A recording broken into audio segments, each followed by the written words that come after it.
नहमदुहु व नसल्ली अला रसूलिहिल करीम अम्मा बाद अऊज़ु बिल्लाहि मिनश शैतानिर रजीम।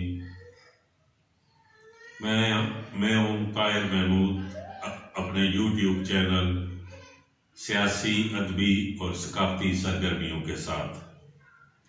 आज हम आपके लिए NA-51 और NA-52 का सियासी तज्ज़िया लेकर आए हैं।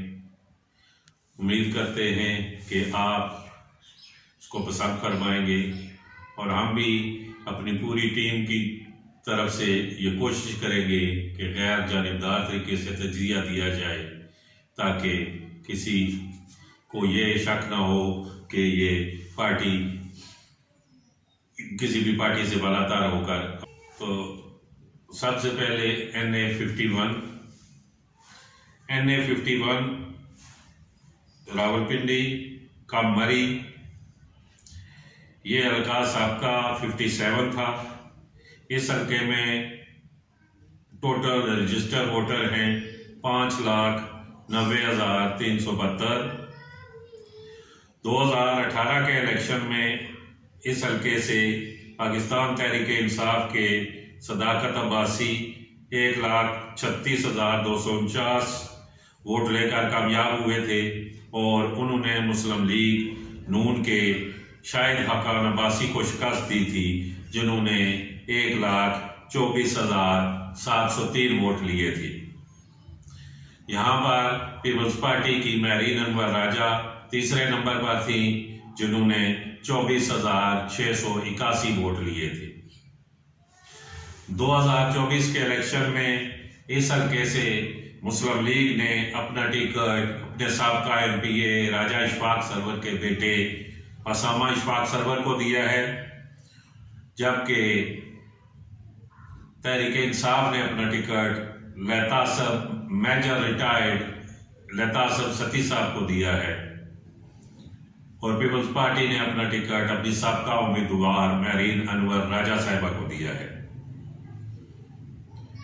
इस हल्के से चंद अहम आज़ाद उम्मीदवार भी हैं, जिनमें शौकत भट्टी साहब, जो कि मुस्लिम लीग नून से जिनका तल्लक है, वो टिकट के उम्मीदवार थे, लेकिन टिकट न मिलने की वजह से आज़ाद इलेक्शन लड़ रहे हैं।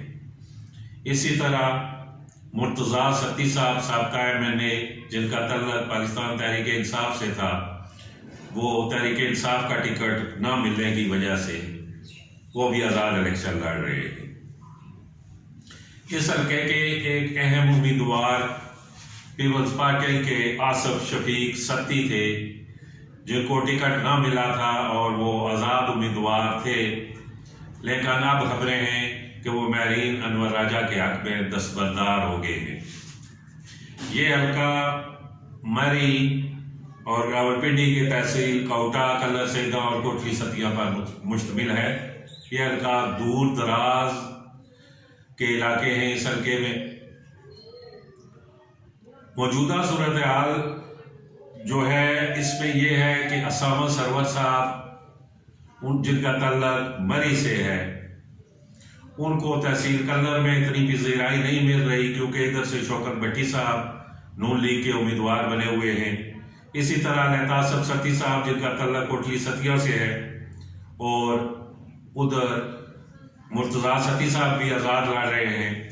महरीन अनवर राजा, जो कि उम्मीदवार हैं पाकिस्तान पीपल्स पार्टी की, वो हैं तो अकेली उम्मीदवार, लेकिन पीपल्स पार्टी का वोट बैंक इस हल्के में उस तनासब से नहीं है। लेकिन फिर भी चूँकि वो अकेली हैं और मुस्लिम लीग नून और तहरीक इंसाफ के दो उम्मीदवार हैं, तो ये 3-वे फाइट बन गई है। इस 3-वे फाइट में आप देखें जीत का कुरा किसके नाम निकलता है, लेकिन मौजूदा हालात में जो इशफाक सरवर साहब हैं, उनको थोड़ा सा एज हासिल है, लेकिन अभी कैंपेन में 15-17 दिन बाकी हैं। देखते हैं कि कौन अपनी मुहिम को ऐसे तरीके से चलाता है ताकि वो कामयाबी हासिल कर सके। अब आते हैं दूसरे हल्के NA52 जो कि साबका हल्का NA58 था।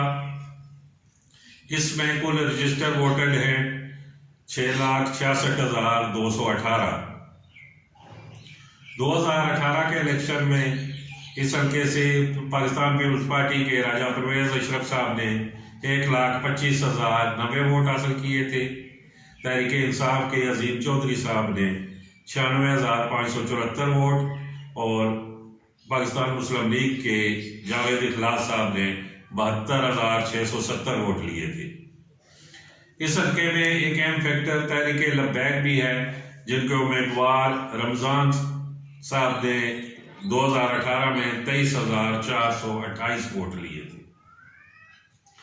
2024 के इलेक्शन में जो अहम उम्मीदवार हैं उनमें राजा परवेज अशरफ साहब पीपल्स पार्टी के उम्मीदवार हैं, राजा जावेद इखलास साहब मुस्लिम लीग नून के उम्मीदवार हैं, फरख सयाल साहब PTI के और चौधरी रियाज TLP के।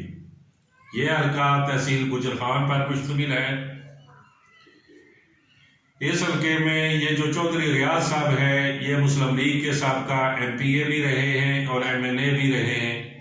ये भी टिकट के उम्मीदवार थे, इनको टिकट नहीं मिला तो उन्होंने तहरीक लब्बैक के टिकट पर इलेक्शन लड़ने का फैसला किया।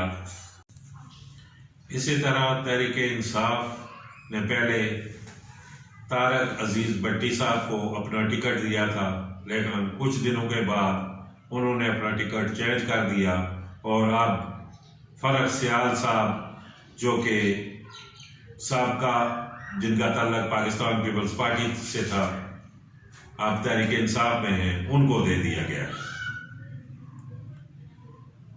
जमीनी हकायक को देखा जाए तो राजा परवेज अशरफ साहब जिन्होंने इस हल्के में बेशुमार काम कराए हैं और जो जमीनी हकायक को देखा जाए तो राजा परवेज अशरफ साहब जिन्होंने इस हल्के में बेशुमार काम कराए हैं वो अपनी मुहिम को इंतहाई कामयाबी से चला रहे हैं। राजा जावेद इखलास साहब की मुहिम भी ठीक जा रही है, लेकिन उनको जो एक सेटबैक है चौधरी रियाज साहब जो कि मुस्लिम लीग छोड़कर TLP में चले गए हैं, उनको काफ़ी नुकसान होगा। PTI की कैंपेन पहले तारक अजीज भट्टी साहब चला रहे थे, अब फरख सयाल साहब को टिकट दिया है और ये टिकट दिए हुए भी एक आधी दिन गुजरा है। अब देखते हैं कि वो अपनी कैंपेन को कैसे आगे बढ़ाते हैं। लेकिन इस हल्के में जो बज़ाहिर नजर आ रहा है वो मुकाबला राजा परवेज अशरफ और राजा जावेद इखलास के दरमियान होगा, लेकिन इसमें भी अभी तक के हालात के मुताबिक राजा परवेज अशरफ साहब को कुछ एज हासिल है। मैं अपने नाजरीन से गुजारिश करूंगा कि अगली वीडियो आप तक जल्दी पहुंच जाए, इसलिए हमारे चैनल को सब्सक्राइब कर दें और बेल आइकॉन के बटन को भी प्रेस करें। हम इंशाअल्लाह डेली के हिसाब से, चूंकि इलेक्शन में दिन कम है, डेली के हिसाब से 3-4 हल्कों का तजिया आपकी खिदमत में हाजिर करेंगे। अस्सलाम।